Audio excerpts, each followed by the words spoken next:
Bruce, Bay Street has been reluctant to endorse any kind of investment in the marijuana sector. The stock has been pretty volatile.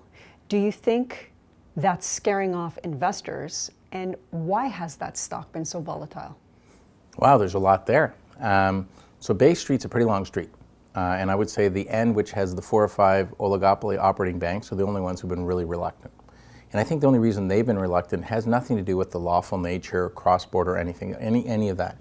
I think it's principally been that probably a bunch of old white guys said that's the kind of stuff that maybe made my grandkid behave badly and they didn't like it. Because there's nothing but reputational perception that's kept the banks out. So we've had a lot of investors now coming in that are, pretty substantial US funds that are interested, Canadian funds, but not the banks. And that's just starting to turn because now I think as we approach a window where it's federally lawful for adults to make a choice to consume cannabis in 2018, and it has been since 2001 to have medical access, it's getting pretty tired to say we won't deal with people like that. On the balance, it has been volatile, but volatility is not horrible if when you're charting it goes like this and up. And so when you chart our stock, the volatility has taken you from probably $6 to $18. And that reflects an increase in the market value from about $1 billion to $3 billion, which you sound like, oh my gosh, that's a lot. Well, it is, but it also is the most valuable company which has the greatest scope of operations in something that's really old and really new. And on a global basis, is it 180, 280? What's the number of billions of dollars of cannabis in its simple state that's sold that if the government regulates is just a change in supply chain and it's ours? And so I don't know that it's a huge market cap compared to the opportunity, but it is substantial. I want to go back to something that you mentioned in terms of U.S. investors, because you've recently had this big injection from Constellation Brands, this $245 million. And I would imagine, yes, the cash is great, but there's also an opportunity in terms of creating new product, in terms of cannabis-infused drinks, and potentially sharing knowledge with respect to the federal government legalizing marijuana next year, alongside LCBO stores, and Constellation having experience dealing with liquor boards. So I would imagine that that's a good deal on all fronts for Canopy. Yeah, and it sounds weird when there's $245 million invested to talk about the fact that it wasn't about the money. And if we didn't think we could work well together, we wouldn't have taken the money. You say, well, how can you say that? Well, when you're doing really well in a very busy space and the choices to invest money in other sectors like mining, et cetera, aren't that great, the amount of capital we have offered to us is really substantial. And so what I wanted was an investor who was also going to become a relationship participant to create way more value. So you seem like a very nice person. I have no idea if you've bought cannabis in the last day, week, month, or ever.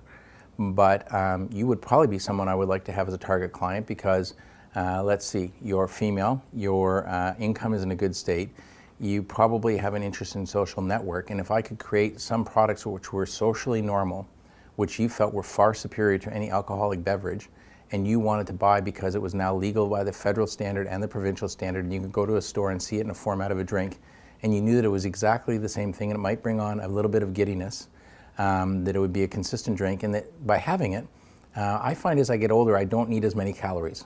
And so if this had no calories, perhaps we'd start to have a dialogue with you becoming a customer. And I think that will go much better because Constellation owns things from, pick brands. They could be Miomi to Corona. They own a huge spectrum that meets a lot of demographic expectation. I hate to break it to you, my poison is shoes. Not cannabis, but... Shoes. Well, I don't make shoes out of anything. Your shoes are very lovely, by the way. I appreciate it. Thank you. So the government is rolling out this sole government distribution model as of next year. We're seeing this decentralization of the LCBO whereby it's now available in grocery stores. Mm-hmm. Is that something eventually that we'll see with cannabis? And will that potentially create the equation of like a Walmart squeeze? So we're Canada. And in Canada, right, we like to line up for things, we like order, we like taxes, we like structure. And so I think what they've done well in the cannabis file is they're picking a solid beginning point, which is to say the liquor authority will govern the sale of cannabis, but they're going to make a restricted number of stores that will have an online format, and they're going to get enough information to decide where to place more stores or what to do next. They're also limiting the types of products we make. So people not familiar with cannabis might think that when someone consumes cannabis, it's rolled into a joint and they smoke it. That is true, but it's not the vast majority of the market. And so we're going to have some other products to start, but a limited number. And over time, the ones I described as a beverage or other products will be made available. And I think you'll see where they sell them, how they advertise them will just keep increasing. I can't tell you whether or not the small corner store will have it in the next year, 2 or 5, but I think this will become a socially equivalent thing to where alcohol is sold. What happens to smaller distributors come July 2018? Is it about creating business opportunities for someone of your, I guess, magnitude, or is it about creating distribution channels? So is it about, Well, I think it's about making it such that the black market doesn't have an exclusive sales point. So right now when you see the dispensaries in Toronto, those aren't legally selling cannabis, and the cannabis officially came from nowhere. Or if you buy it from somebody who has an apartment who sells cannabis, that officially came from nowhere. And so I think what they're launching is a place where people can know that they're buying something that follows all the rules, and that I think the people who supply those points will include a great number of very small. I think you're going to find that there's 2 types of companies that work in this sector. People who are entrepreneurs with a small business who want to do the production and pack it, and maybe they'll put it through our sort of system where Canopy will help them brand it and label it, or they'll end up in a small part of the store. Or you're going to be the larger ones like Canopy with Tweed and a few of our other brands. And that works because we'll have to fill a lot of the shelf space. And I think those 2 fit well together. The tougher ones will be the people that are trying to do it at this medium scale, because you still have to have the security and the quality assurance and professional management team. And if you're not running it large enough, that's kind of awkward. Canopy has put its footprint internationally. I want to ask you about that international footprint. You've pushed into Brazil, into Germany. You've acquired a Danish company, I believe, a Spanish one as well. Yeah. Does the list go on? Well, it does go on, and it goes on because being from Canada is a good place to be from. But if you only want to stay in Canada to do business, that's not really going to work out. What happens, and the reason Canadian companies continuously get overrun, is we're pretty happy to be great in a part of Canada. And then when some of their entities, fantastic in a whole other bigger country, they come in and squash us.